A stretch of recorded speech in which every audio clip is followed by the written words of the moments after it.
what we're doing is collecting memories, which are personal recollections of what's gone on here and how people remember how things appeared and where they came from and what happens now.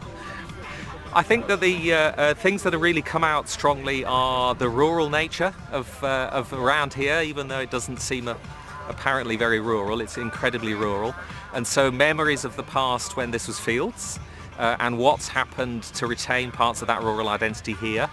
And also people came here from Greater Manchester, and that also is part of the kind of strand of thinking around here. But also there are strong identities that are both Shoreheath identities and Longridge identities and Knutsford identities, and those are quite distinct, and so that also is quite unique. And as Knutsford's grown generally, I think it has become part of Knutsford, but perhaps in the early days, from what people have said, is they didn't feel it was part of the town.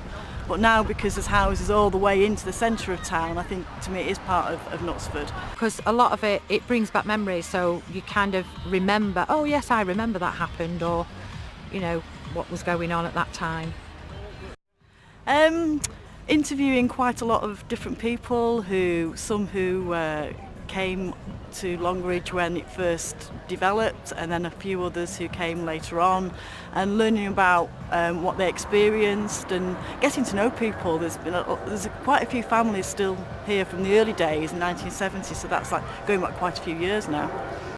Brings people closer because old and new get together, and the old discover new things from the new, and the new discover old things from the old, so it kind of brings it all into one place, if you like.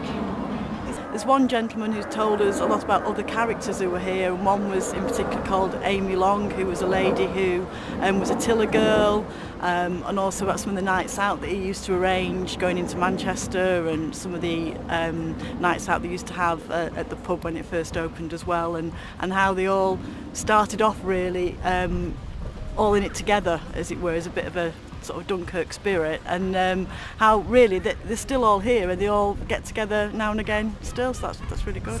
There's a very cool kind of relaxed, laid back kind of approach to things here.